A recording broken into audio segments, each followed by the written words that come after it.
Nandito po tayo ngayon sa Basay, Samar. Samahan niyo po kaming tuklasin at alamin ang kasaysayang nakapaloob sa lugar na ito.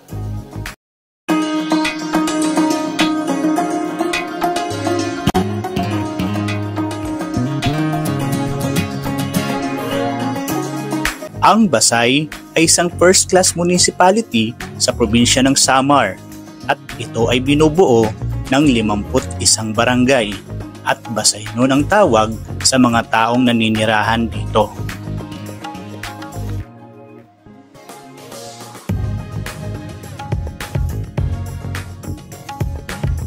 Pero bakit nga ba tinawag na Basay ang lugar na ito? Bakit po tinawag na Basay ang lugar na ito? Tinawag po na Basay ang lugar na to kasi madami po ditong mga mabaysay na dalaga. Tinawag na Basay dahil noon yung Basay maraming tao na nag-aano dito. Nag-uukoy ba dito ng lugar na ito? Ibig sabihin po, yung Basay is mabaysay, maganda at gwapo. Yes. Dayo ka po dito. Hindi po.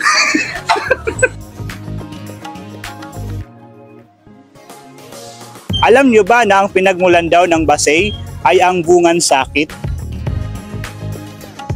Ayon sa kwentong bayan, ang Basay ay nagpasimula sa kwento ng mag-asawang Codico at Pilanda sa nayon ng Umid o sa kasalukuyan ay sa Barangay Magallanes.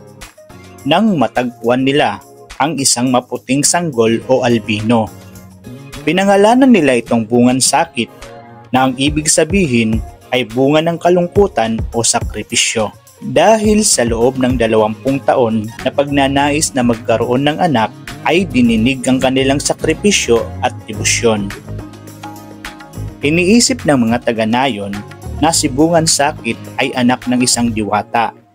Siya kasi ay nagtataglay ng natatanging banyagang katangian at mabaysay.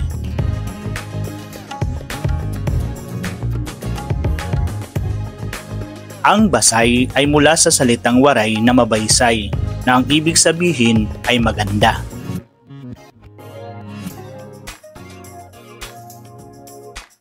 Ayon naman sa kasaysayan, ang bayan ng Basay ay naitatag noong 1591. Ang pangalan ng bayan ay binibigkas ng Basay at hindi Basay. Ang maling pagbigkas nito ay pinalaganap ng mga sundalong Amerikano noong panahon ng kolonyal ng Amerika. Walang tunog na A sa wikang waray-waray.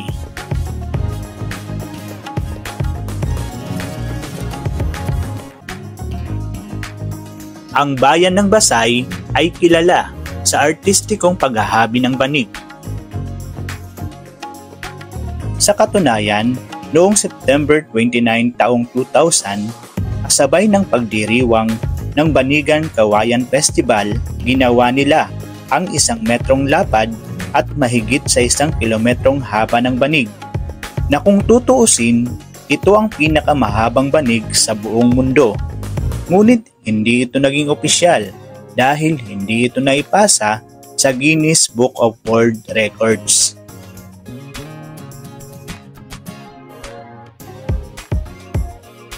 Ang bayan ding ito ang itinuturing na banig capital ng Eastern Visayas.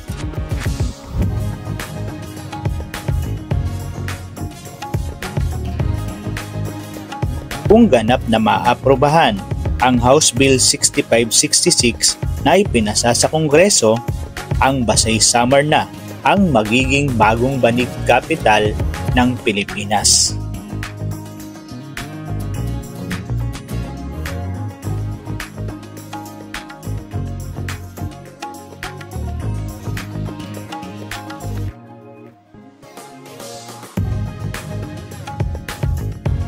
Mga kababayan all over the world, please subscribe.